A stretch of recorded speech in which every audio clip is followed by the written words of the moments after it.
Welcome to what is it, Bordeaux? Welcome to Bordeaux, France, friends. Yeah, I think we're in France. I'm gonna have to triple check that, but it looks like we're on the countryside, and I do not have an excursion set for today, but you see all those shuttles out there? I believe they're giving us free shuttles into town, so that is great. I am basically dressed. I just need to put on my hat, my sweater, and my book bag, and then we can go downstairs and hop on one of these shuttles and see what these Bordeaux streets be like. Okay, I haven't eaten breakfast, so I have my euros. I believe they take euros here. I'm gonna have to check. Oh my gosh, but yeah, let me go get my life together. Hey friends, welcome back to my channel, Where is Brittany? I've been traveling on the road for 5 years now, and it's officially time for a change. I've put my home in storage, left my fur baby in the care of her godmother, and now it's time for me to explore and expand my wings outside of the United States. Join me as I navigate life on these international streets as a solo female traveler. So those shuttles were in fact free transportation into town provided by the city, which was a really nice touch because free shuttles aren't always provided at every port. It took about 25 minutes to get into town, and because I skipped breakfast, my first priority was to find a cafe with outdoor seating for people watching and a nice latte. The city of Soulac-sur-Mer had just that, and for the added bonus, I was able to have my first authentic crepe in France. It is such a pretty day out, oh my goodness. And it's been like gloomy and wet this whole time, so this is really nice to be able to be out in the sun with the light sweater on, my hat, some sunglasses without being cold and feeling wet. This is great. Tucked away on France's Atlantic coast, Soulac-sur-Mer is a peaceful seaside gem that feels like a step back in time.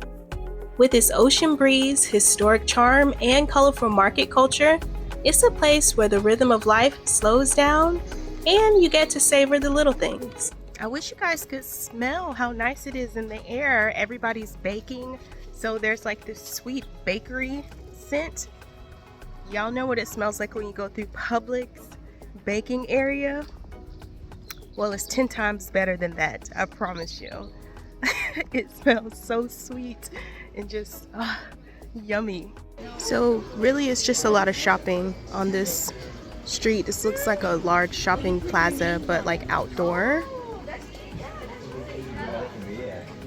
It's nice, but I don't really need to do any shopping, so I'm just gonna walk and get my steps in, friends. The town streets are lined with 19th century villas, built in the Belle Époque style, each with its own character.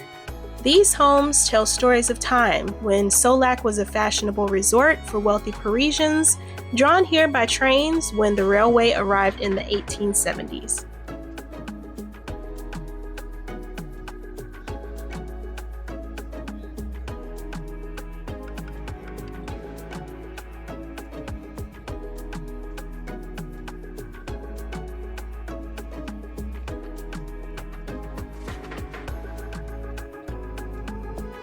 But for me, the soul of the town was the market, the Marché de Soulac. It's not just a place to buy food, it's a daily ritual. Locals chat over fresh oysters, the smell of warm bread, rows of cheese, and tables full of vibrant produce. It's an open invitation to taste the Médoc region one bite at a time.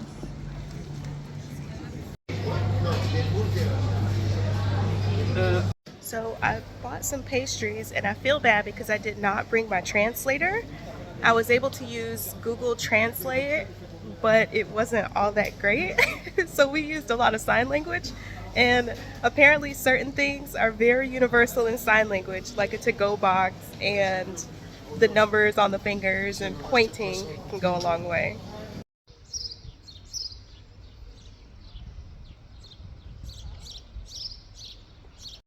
I went back into the market and got some rice for my sister. Rice from France? Yes. And just a short walk away, rising above the rooftops, stand the Basilica of Notre Dame de la Fin de Thérèse. This Romanesque treasure has watched over Soulac for nearly 1,000 years, a UNESCO World Heritage Site. It's one of the last stops on the Camino de Santiago before pilgrims cross into Spain.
Soulac-sur-Mer may be small, but it has a quiet gravity to it. Between its timeless agriculture, lively market, and coastal charm, this little town left a big impression.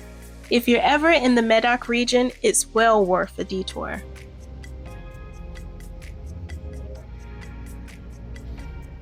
And back on the ship, I had some Asian food for lunch before joining a team of strangers to play charades. Can you guess what I'm acting out before they do? One word. Foosball. Oh. Foosball! You got this. Come on. You got this, okay. Two words. Second word. Dive. Diving. First word. First word. Skydiving.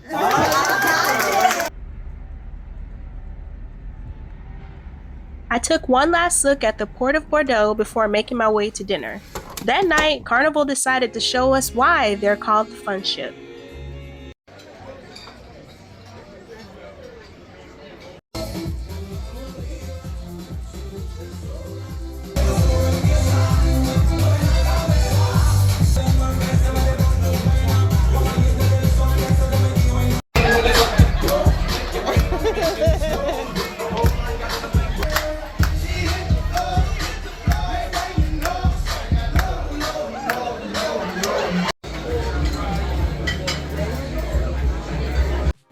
After dinner, I went to the Mad Hatter's Lounge to watch a comedy show.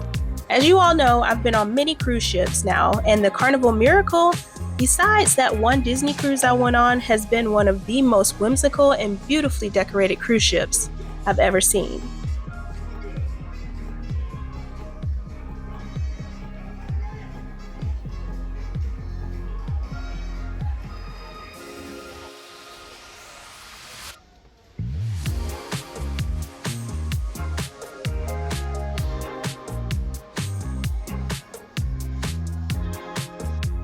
Well, just made it back to the room. It is 9:40.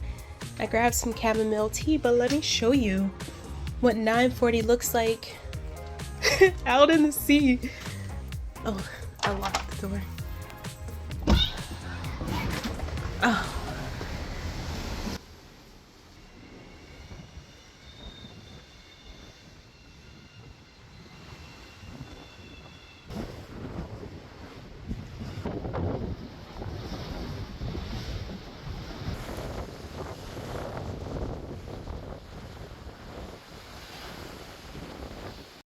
It is almost 10 o'clock, friends, and it is so bright out. It is insane.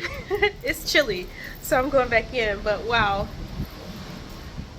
Look at that sunset. Now, I had all intentions on calling it a night, but I received a call in my room to join some ladies for drinks at the bar and then go to the nightclub. So peer pressure won that night.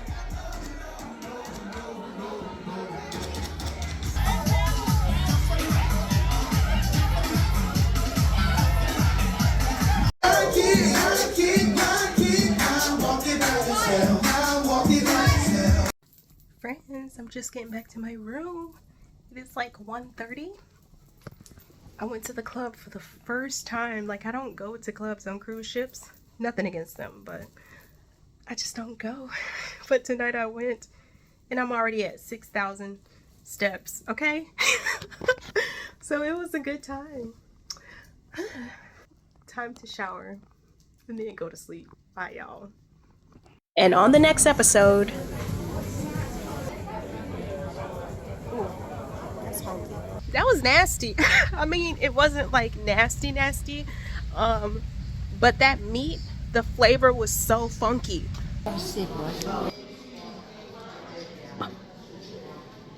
Oh my gosh, y'all. I just took my second sip, y'all. I only have a little bit left. When I tell you, this is, my tongue is tingling. It is that strong.